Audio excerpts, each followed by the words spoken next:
Thanks so much, everybody, for joining us this afternoon. On behalf of Peggy Fogelman, it's my pleasure to serve as the Ruettgers Curator of Landscape and to welcome you all.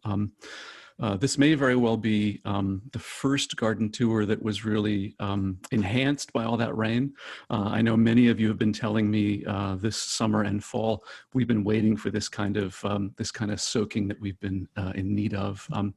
A couple of quick acknowledgements. First and foremost, to Julia, Katie, and everybody else in development and events. Nice to see you, Gwyl, our board president. Thank you for being here. Ann Hawley, director emerita. Lovely to see you as well. Thanks to Erica Rumbley, our director of horticulture. And welcome to Ron Henderson and Matt Girard, from whom you'll be hearing more in a moment. These brief remarks on Gardner's Gardens have been informed not only by my own observations, but also by the work of many, many people in the museum over many, many years, including, among others, Shana McKenna, Joanne Robinson, and Uppington, among others. Thanks also to our music curator, George Steele, for his lovely recommendation of this Gardner performance of Mendelssohn, Andante and Variation, Opus 83 B-flat major, performed by the Naughton Twins.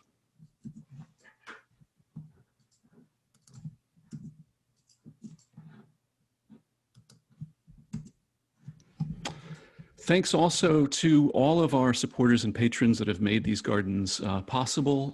Thanks very much to the Lynch Foundation, the Friends of the Monk's Garden, who supported its redesign, including Roanne Costin, Barbara and Amos Hostetter, Rachel Jacoff, John McGee, Dr. Barbara Millen and family, Maureen and Michael Ruettgers, Gwyl York, and Paul Nader. Our landscape and horticulture programs at the Gardner Museum are supported by the Barbara E. Millen and Markley H. Boyer Endowment Fund. These programs are also supported in part by the Massachusetts Cultural Council. In considering Isabella Stewart Gardner's gardens, I would begin here in this correspondence from the summer of 1898, a letter from Isabella to Bernard Berenson. Berenson, of course, initially a colleague and co-conspirator who eventually became a close family friend, was among the most influential connoisseurs of Italian Renaissance art, in large part through Isabella's patronage. In this note, Isabella refers to her garden as riotous, unholy, deliriously glorious. And it's in that frame that I would begin an opening into this conversation. Of course, Isabella was a Victorian woman, a woman of New England. At the same moment, of course, was interested in a garden as a site of hedonistic pleasure and the arts. In suggesting that she wishes Bernard was there was not yet the Gardner Museum, of course, not yet Fenway Court, but rather, in fact, there referred to Green Hill. Green Hill, as you'll recall, was the 40-acre estate in Brookline that Isabella and Jack inherited from Jack's parents. Jack's folks had purchased the house in the 1840s, and by 1884, it had fallen to Jack and Isabella. 2 years later, by 1886, Isabella had recruited the noted English gardener Charles Montague Atkinson to serve as head gardener, and she began a process through which, both through greenhouses, you can see here Isabella tending to plants in her greenhouse at Green Hill, but ultimately also through the building of initially an informal English garden and then a series of more formal gardens. In addition to the work with Atkinson and a garden team, it's important to note here that Isabella was not simply interested in the garden arts for their own sake. I would argue that the garden was not simply a respite. The horticultural arts were not simply a kind of retreat from other engagements, but it was in fact the relationship between the garden arts and horticulture, the larger landscape beyond, and the fine arts and music. In this regard, Green Hill, of course, beginning in the 1870s, 1880s, became a favored venue for musical performances, as well as hosting artists, many of whom made works of art about those gardens. This is, in fact, Dennis Miller Bunker's Chrysanthemums, Oil on Canvas, 1888, which is housed now in the Blue Room at the Gardner Museum. And you can see here that Bunker is visiting and recording in oil the lovely splendor of the Green Hill Gardens. Equally in this regard, Andreas Martin Anderson's rendering of the pergola, this now has sat in the Vaticano in its historic installation. In 1895, Isabella began to establish a formal Italian garden. This garden, in addition to supported by Atkinson and a team of gardeners, by this time had grown to nearly a half dozen. Isabella consulted Charles Platt's 1893 publication of Italian Gardens. She had in fact given a copy of this to her husband Jack as a Christmas present in 1893. And this volume described in lithograph engravings, watercolor, and some other means, gardens in the Villa Lante, the Villa Borghese, and the Villa Pamphili, among others. In the Italian garden, as you can see here, they installed this extraordinary statue of Neptune looking out over the valley of view. And this gives you some sense of both the ambition, the aspiration of Isabella's garden, but also the central role that the Italian arts played and the Renaissance played in this kind of reconceptualization of a valley outside of Boston.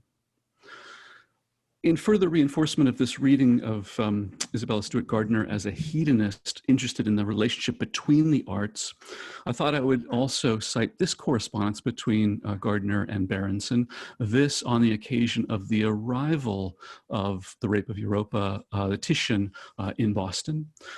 She said in this correspondence that she was, quote, breathless about the Europa even yet. I'm back here tonight after a 2 days orgy. And in that context, orgy refers to being intoxicated by the extraordinary vision of this old master painting. In this regard, of course, Berenson was working as her agent in London, understood that this Titian was made available on the market, secured it for something close to the equivalent of $3 million US in today's currency. He, of course, pocketed his 5% commission. And with this, they consolidated, I think, what was widely regarded at the time as among the most significant old master paintings in American collections. As such, it also became one of the linchpins in the collection that ultimately shaped the vision of the Gardner Museum. Gardner continued in the correspondence, that orgy was drinking myself drunk with Europa and then sitting for hours in my Italian garden at Brookline, thinking and dreaming about her. Every inch of paint in the picture seems full of joy. And I think in that quote, you get some sense of that, the hedonistic mix of the pleasure of the paint and the pleasure of the flesh and the pleasure of the garden arts and horticulture. Ultimately, the staff grew to over a half dozen gardeners. The gardens grew in notoriety. Ultimately, William Thatcher succeeded Atkinson as head gardener in 1896 and oversaw the development of the Japanese garden, 1897, 1898. You can see it here. It's a sunken water garden, was with planted lilies, bamboo, papyrus, and lotus. In this context, of course, these gardens had become a regional and national destination. They were recognized and recipient of many awards and accolades. We have, in fact, the founding president of the American Society of Landscape Architects, one John Charles Olmsted, and corresponding with Isabella Stewart Gardner, acknowledging his thanks for allowing him to bring a group of his colleagues from the ASLA landscape gardeners and landscape architects to visit. In this context, what I would suggest is, while this is one view, you see here a photograph circa 1903 of Gardner in a chair on the English lawn at Green Hill with two paintings. You can maybe just barely make out at the bottom underneath the shade of those trees. That is not Titian's Europa, you're happy to know, but rather two paintings by Alfred Quentin Collins. These are Japanese irises from about the same time. And so in this regard, Collins, of course, had come to Green Hill to paint these irises, coaxing these Japanese irises to grow in this climate was quite a feat. In fact, using warmed water from the greenhouses was among the dark arts that Isabella and her gardeners got up to. And of course, irises were among her favored species. And on that list, of course, you would include violets, of which she kept often a live set of cut violets in the Titian room. Peonies, of course, are central, as are chrysanthemums and nasturtiums, those last two species occurring to this day in the fall and in the spring displays in Fenway Court. Of course, in that regard, the relationship between the garden arts, horticulture, the larger landscape, music, contemporary arts, and the fine arts more broadly are meant to produce a kind of Gesamtkunstwerk, a kind of worldview that helps to shape Fenway Court. Now, some may ask, why would this visionary retreat from 40 acres of estate and these extraordinary gardens? And my argument would be, of course, she and Jack persisted going there over the summer months until sometime later as her health declined.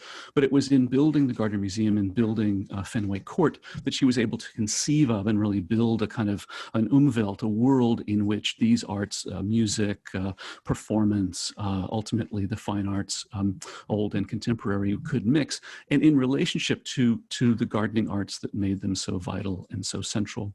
You'll recall, of course, Fenway Court, built in the first years of the 20th century, modeled essentially after a Venetian palazzo, as record has it, in this case, Palazzo Barbaro, a Venice palace, including really two adjoining palazzi. You can see one element on the right, the 15th century Venetian Gothic, and then on the left, the 17th century Baroque, which was more of the direct influence on Willard Sears, who was Gardner's architect. In this view of the courtyard, you can see, of course, it's an inverted Venetian palazzo with that facade not on the canal, not on the Fenway of Olmsted's vision, but rather in an internal cloister, in this regard, producing this extraordinary interior world that we all know and love. In 1906, Gardner purchased a parcel of land immediately to the south and southwest of the museum for an expansion and the construction of an attendant carriage house. She, in 1907, hired again Willard Sears, her go-to architect, clad in the same yellow brick as the palace. This is also an equally extraordinary work of architectural invention. You see the massive trellis and the large lattice structure for vines, and presumably for screening out the press and the neighbors. You can see here that facade was a reference not to Venice, but rather to the south, to a town called Altamura near Bari in Puglia in the southeastern tip of Italy. This is a postcard sent by Berenson in 1907 featuring this facade gate into Altamura on the road from Bari. In this regard, the postcard was a reference, it seems likely, to an imaginary Altamura, which Berenson and Berenson's wife Mary and Mary's brother Logan Smith described in their 1898 essay of the same title. Ultimately, the carriage house housed Gardner's carriages and horses until her health declined in 1919. And at that point, Gardner sold Green Hill to her nephew, and the horse and carriages were swapped out for an occasional hired driver and car as needed. By the 1930s, the carriage house was renovated with an apartment. It housed the museum's caretaker and ultimately housed artists in residence, in addition to being the centerpiece of the South Garden and including the offices of the horticultural staff. And at the bottom left of this image from the 1980s, you can see the on-site greenhouses, the interior view of which you can see here in this 1973 photograph of a tenderly young Stan Kozak. Stan Kozak, of course, recently passed away, former chief horticulturist at the Gardner Museum, spent half a century on the staff working with the plant material, both in the on-site greenhouses and further afield. The South Garden existed in various iterations over the 20th century. Initially, it was a kind of open area of planting with perennials and bulbs, relatively informal. Significant changes were made to the South Garden by the late 1970s when it was redesigned by garden designer Eleanor M. McPeck. These design changes were really to reflect a kind of mid-century modernist aesthetic, a kind of informality, but with a series of spolia and architectural fragments installed with low ground cover and the occasional vine. This was meant to contrast with the Monk's Garden to the east of the Gardner, which was heavily planted with New England vegetation and ultimately contrasted in kind. As late as 2008, in this photograph, you can see the South Garden, in which a series of kind of ongoing potting activities, informal staging, in this case, a casual lunch, a foyer de mourir outside the walls, was still ennobled by this Italianate facade of the carriage house. Of course, all that was made way for the new wing, the new entry piece by Renzo Piano Building Workshop, demolished beginning in 2009. And that enabled, of course, the commissioning of two new gardens, of which we'll hear more in a moment. The first of which is this extraordinary piece of work by Ron Henderson, this lace bark elm garden in the Lynch courtyard, featuring witch hazel.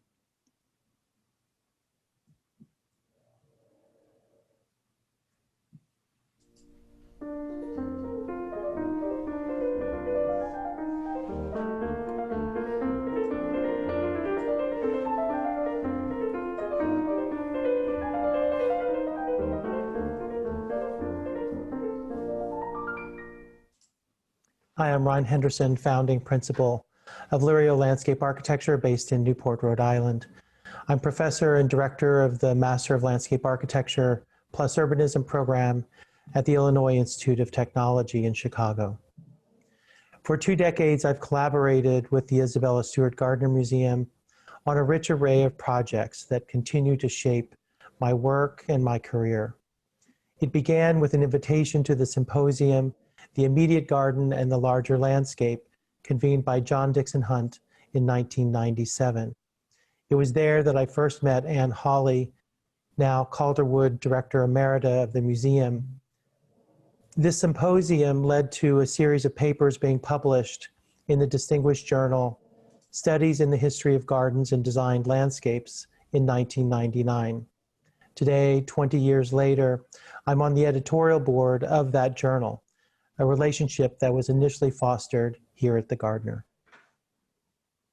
We continued our work with the museum by investigating the public access potential of the former Allée Garden, a linear space with katsura trees behind the museum, as well as a working courtyard, which we called the Conservators' Court, that was a space of curated artifacts and a space where the public could encounter the important work of conservators, an effort to celebrate the Gardner as a living, working museum.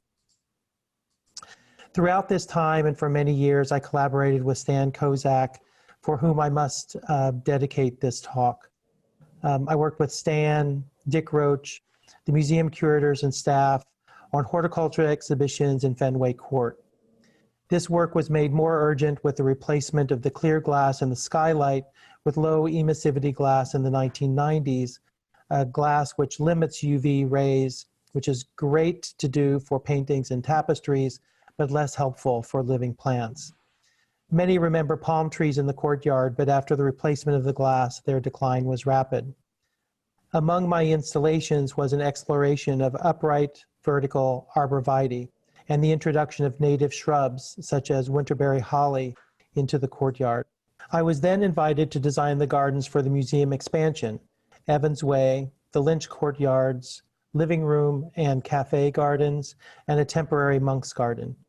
My work also included the glass link forest with its collection of hornbeams, Carpinus caroliniana, and 2 Chinese lacebark pines, Pinus bungiana, the latter which I expect will become 2 of the most elegant trees in Boston as they mature over the next decades. So please keep an eye out on them.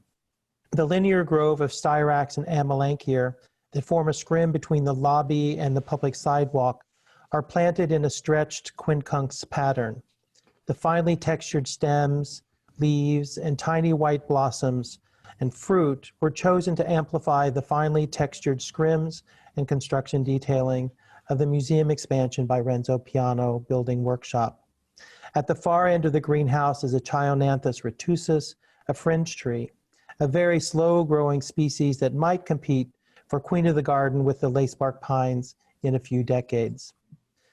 For the first year of the museum expansion, my temporary monk's garden established loopy paths through a shallow ravine of steeply sloped landforms that were shrouded in a blanket of low-bush blueberry sod.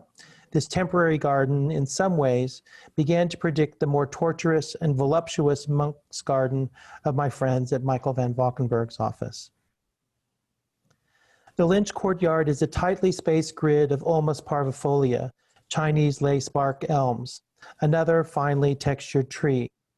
This grid is structured with a horizontal lattice of bamboo poles lashed to the elms with straw rope and underplanted with witch hazel. One used to enter the museum through the yellow and blue rooms. The color selection of the Lynch courtyard establishes this chromatic threshold to the museum again, with a ground plane of golden yellow Gelena witch hazel and an ephemeral blue carpet of Scilla iberica in the spring. The courtyard is an exploration of monocultural density, articulated in a manner quite different than the exploration of density achieved with a variety of species pursued in Van Valkenburgh's Monk's Garden. The courtyard was referred to in our office as the Garden of 99 Trees, as we aspired to evoke a dense tree nursery-like grove. The bamboo lattice establishes a horizontal datum that extends an implied architectural plane into the landscape, and the bracing and rope tying are derived from my ongoing research on global horticultural practices, especially those in China and Japan, where I have taught and studied extensively over the past 25 years. This global horticultural research that provoked my work at the Lynch Courtyard includes shelter for venerable trees salvaged from urban renewal in Beijing and cloaked in winter protection of newly planted trees and shrubs near Tangshan in northeast China. There is a full taxonomy of horticulture techniques in Japan: single pole supports, two-legged supports, 3, 4, 8, linear rails, and log torii.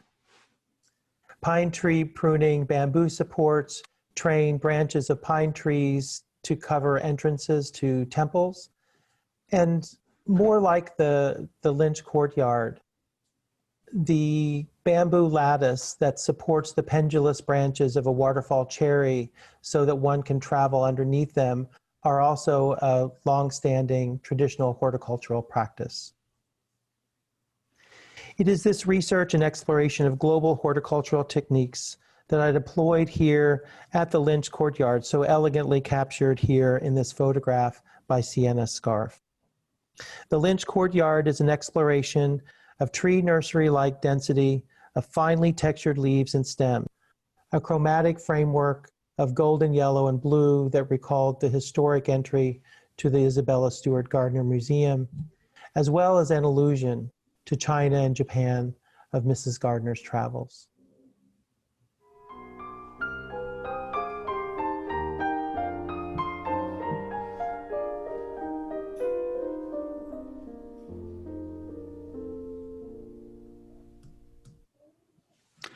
Thank you, Ron. Ron will be joining us for the discussion in just a few moments, and we'll be interested to hear more about the Lynch Courtyard and the rest of Ron's contributions to the campus.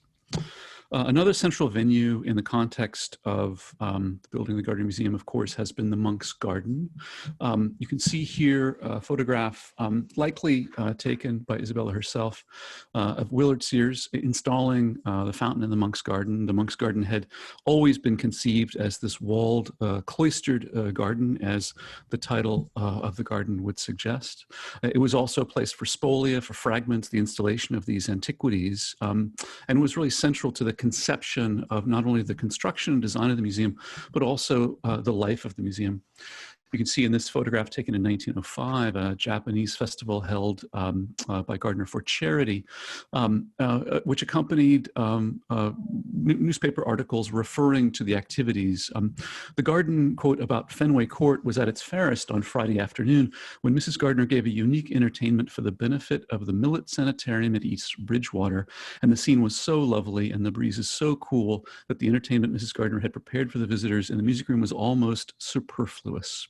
The extent and naturalness of the garden surprised those who had not before seen it. Rocks over which vines clamber, flowering bushes, poplar trees, bushes of crimson roses in blossom, riches for statuary, arbors entwined with flowers, and at the west of the palace, a greensward made up a charming whole. The entranceway and trees were adorned with Japanese flags leading up to the rooms where Japanese knickknacks were sold, and at the upper end of the green, Mrs. C. Howard Walker dispensed hot tea and cakes.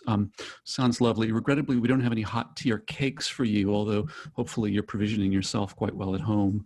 This is another photograph, 1907-08, showing the use of the Italianate monk's garden for occasional photography. I believe, Peggy, this is frowned upon. We don't do this anymore. We don't want the artwork to be out of doors these days, but it's had an extraordinary life, this little patch of earth. Planted initially as a fairly formal axial Italianate garden and adorned with these extraordinary fragments, the garden grew over time, ultimately kind of enshrouding the walkway in this kind of formal axial way.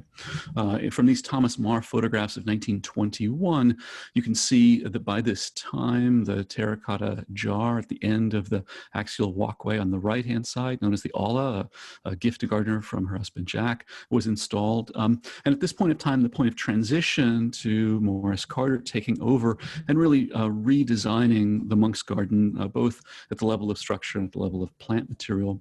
The garden was redesigned again, you can see here in this 1946 photograph by W.C. Curtis of Sudbury, who beginning in 1941 made a series of changes to the plant palette and to the overall structure. It was this edition of the Monk's Garden that was the recipient of a gold medal from the Massachusetts Horticultural Society.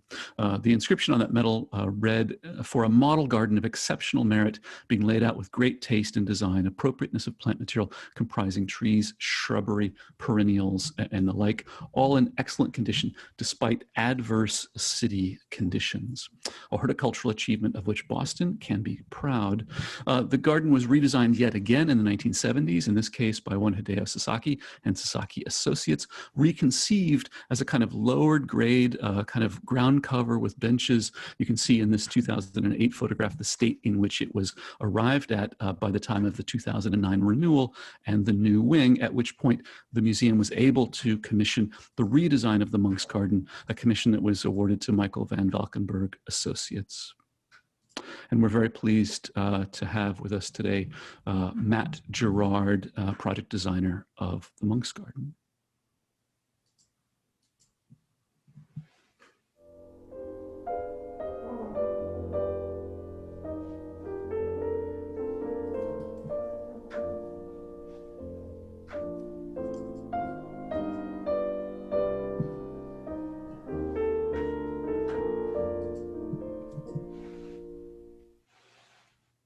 Hi, everyone. My name is Matt Girard. I'm an associate principal at Michael van Valkenburgh Associates. I'm based in our Cambridge office. We also have an office in Brooklyn, New York. I'm very excited to be here today to talk about the Monk's Garden. I was the project manager along with my boss, Michael van Valkenburgh. We received the commission at the end of 2011 and really began design work in earnest in the spring of 2012. This was at the tail end of the completion of the new wing. We took about a year in design, and I'll get into some of those details in just a moment. And construction began spring of 2013 and wrapped up that very fall. So right now we're at about the 7-year mark for the garden. It's doing well. We've been involved throughout the years here and there, still take a lot of joy in going back to see this garden on a regular basis. And without further ado, I'll jump into some of our slides and give you a little tour. Thanks. The Gardner Museum is located on the east side of the palace, just outside of the Chinese loggia. It's about 7,500 square feet and enclosed on the north and east by a 14-foot tall brick wall. This photo was taken in 2015, just about 2 years after completion. When we were introduced to the garden in 2011, this was the condition it was in. And when we started design, this is what we were presented with.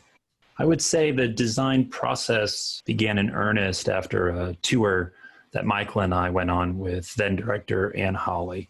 We were taken by the dreaminess of the collection, and in particular, its juxtapositions of different genre and centuries. You could really get lost in this space and not quite remember what room you had seen and what room you were headed to. And it was a wonderful feeling, and that carried through. the entire design of the garden, that sense of getting lost. We're also taken by the textures of the tapestries and also the Venetian mirror of the floor tiles, just the richness of texture, which really played out in the design later on. Mrs. Gardner's diaries showed a fascination with gardens and planting, and also in particular the gardens and plants of the East. So that figured in as well in our palette selection. And then the wonderful void of the courtyard in the palace.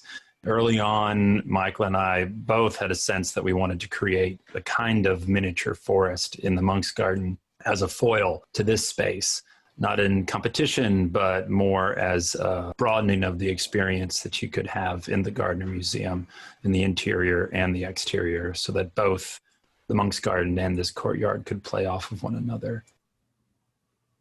Soon after that walk, after that tour, Michael did this sketch, which really was capturing that sense of meandering, of getting lost, of that dreaminess. And it's important to note that the Monk's Garden didn't really have to get you from point A to point B, so we were freed in this space to do something a little bit more meandering. We started with a scale model, laying string into the space, thinking about paths and how you might move through this, quite frankly, small garden. And here we have a few of those studies. These were turned into sketches verbatim from the model. And then we began to do multiple iterations and sketches. And I would say really we did most of our work and most of our thinking on the ground, laying out paths, as you can see here, in string and hose, a real old garden making tradition. And then taking that and doing sketches like this to see how the paths were going to fit into this space. And eventually ending up with our plan that you see here, really looking at how the paths create a meandering experience and all of the interconnections between these loops and twists and turns allow for many different routes, many different experiences in the garden, which was one of our readings of the museum. For the paths, we chose schist material. It's a stone. We sourced it in Western Mass, and you can see the shimmery quality of it, reminiscent of that Venetian mirror. We paired this with an Endicott clay brick, seen here on the left, a clay product, matte finish, but also with a little bit of a shimmer that played very well with the schist that you can see has a range of colors, being a natural stone product. And here you can see how that played out in the path itself, and one of those intersecting moments where we have a juga and fern and some hellebore showing up here, and the shimmer of the schist against the matte black finish of the clay brick. For the tree planting, we had a limited palette, and we really wanted to play with texture of bark and also sort of multiplicity of stems and trunks so that we could build up a sense of depth within the narrow width of the garden when viewed out of the Chinese loggia, and then looking at climbing hydrangea up the brick walls. So we worked with primarily gray birch, that's the Betula populifolia, and Stewartia pseudocamellia. These are the trees that we used throughout the garden. And then the thuya, that's the arborvitae, Hetz wintergreen, we clustered in pairs of 3 and 4, north and south, to create real moments of threshold. And the Acer griseum we also deployed in clusters, so that there are moments as you're winding through the garden where you realize that you're in a different space because these red trunks and the exfoliating bark of the paper bark become very apparent. And here you can see how we were playing with the layering of those trunks and their canopies to help kind of disintegrate the closeness of that wall and create a real sense of distance in this small garden. And on the ground plane, we wanted to play up a rich tapestry of greens that would flower at different moments through the season. So here you can see 3 different gingers, some hellebore, and the ferns coming up. For the herbaceous material, we worked with ferns, a lot of ferns, cinnamon fern, autumn fern, and Christmas fern, and then also a range of gingers. We had all 3, European ginger, Chinese ginger, and then the native Asarum canadense is pictured here, really playing up the shiny and matte qualities of those, and also the colors themselves. We had 2 different types of hellebore, the Christmas rose, which will bloom in the middle of winter, all white, and then an orientalis hybrid that comes up a little bit later, a dark purple color, and other plants as well. Ajuga was a great path edger.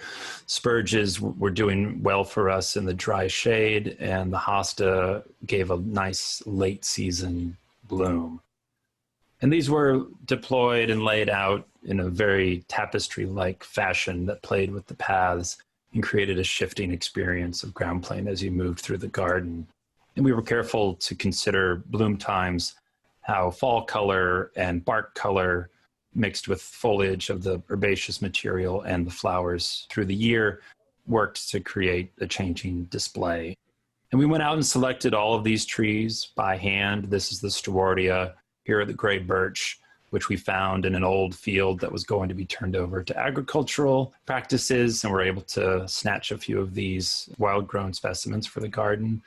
And then we worked, much like we did in laying out the paths, we worked in situ, in the garden, placing the trees, looking at how the paths were working with the trees, considering all the angles, and behaving as trees from time to time so that we could perfectly site these larger specimens.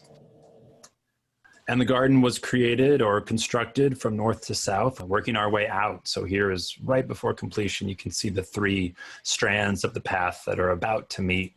And here they are, complete, meeting in one path connecting to the lawn just near the new wing. Just a quick fly through some of the seasons in the garden. Here we are in late summer, spring. We added the daffodils a year after the garden was completed to create this spring event. In summertime, the lushness of the tree foliage and the ground plane really come into play. And then in autumn, the colors on the Stewartia and maples and birches are quite wonderful. And the way the leaves fall on that dark path really do create a pleasing scene. And then finally, just the reiterating or saying again, this sense that we are trying to create of getting lost in the garden. So there are many moments like this where you don't see where the path is going. And it really does feel like you are walking into a space that is much deeper and much larger than it actually appears. Thank you so much for listening. I hope you enjoyed this tour of the Monk's Garden. The Gardner Museum and its gardens are such a special place. I can't wait to get back to visit both in person sometime soon. Thank you.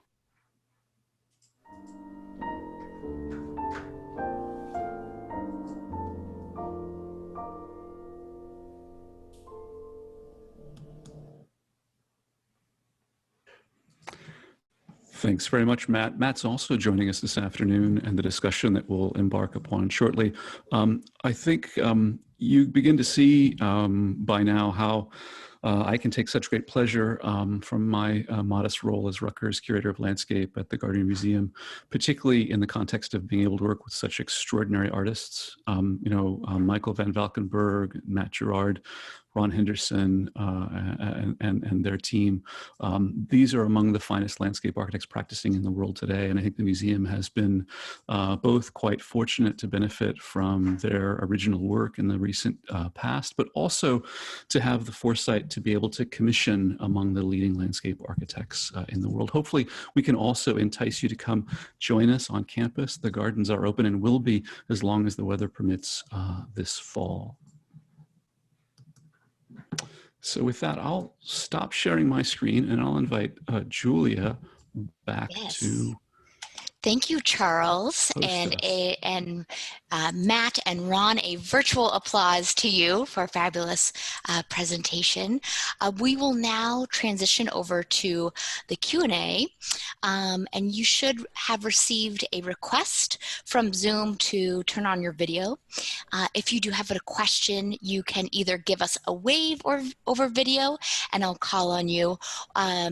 If I'm not seeing you, feel free to unmute yourself and jump right in, or feel free to write your questions into the chat and I can read them aloud. I think our first question comes from Peggy, our director. Thanks, Julia, and thank you, Matt and Ron and Charles. That was really spectacular. I'm kind of curious. Both Ron and Matt mentioned the courtyard as a kind of touchstone, and it is so central to the Gardner, and so integrated with the whole experience of art forms, as Charles mentioned.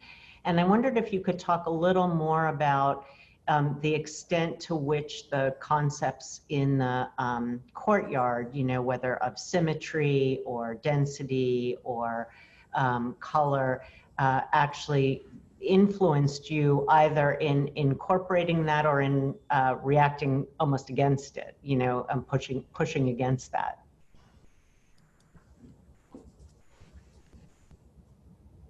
Hi, it's Ron.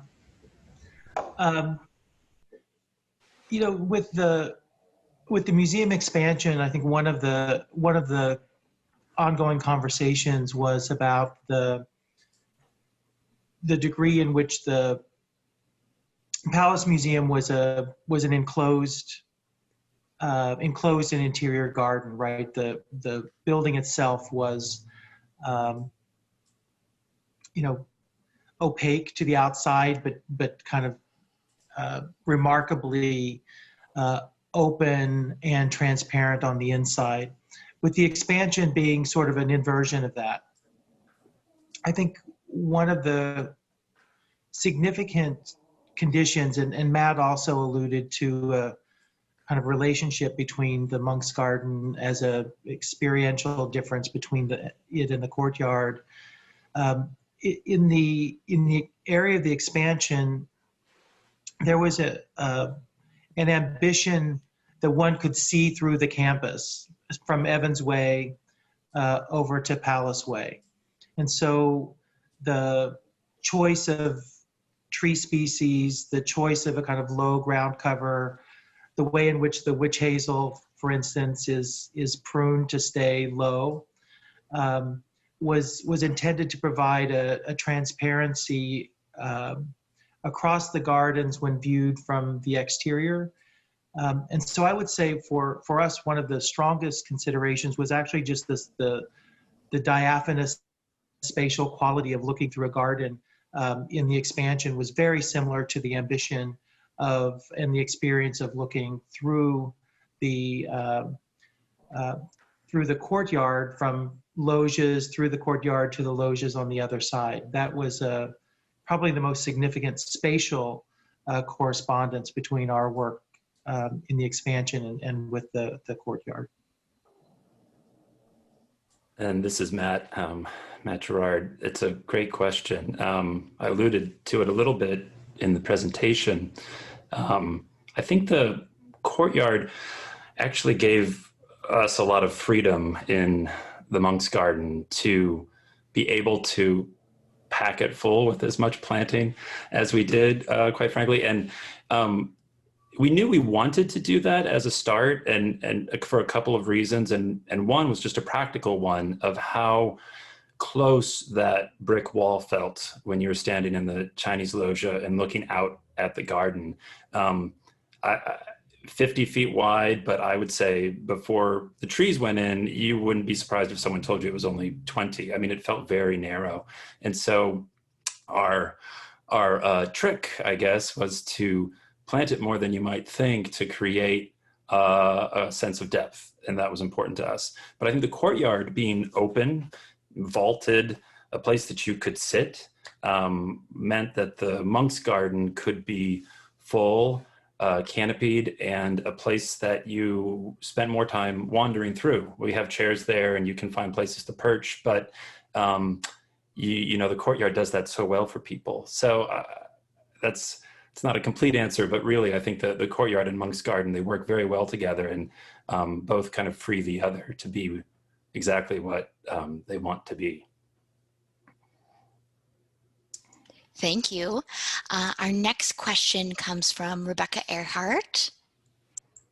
Hi, everybody. This was just such an amazing presentation, Charles and Matt and Ron. Thank you. And I mean, I have so many questions, but the thing that I loved at the beginning, Charles, was your use of some old photographs, which got me thinking. I love archives. I love the idea of all the things we have here speaking back to the founding of this wonderful museum. And I just love to hear a little bit from any of you about use of archival material here as inspiration, as direction, that sort of thing.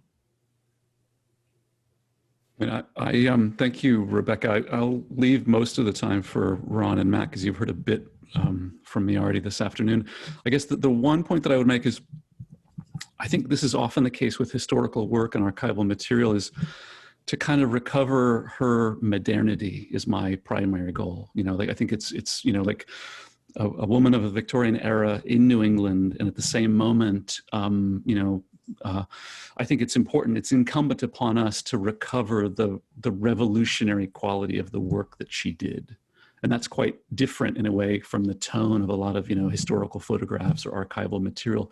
But I think that's in part, I think a large part of the mission and the success of the Gardner Museum is that it's on an ongoing basis reinterpreting and making that past relevant again, not simply as historical content or material, but rather to kind of remind us how relatively radical she was in her worldview, but also how audacious she was in her cultural kind of vision.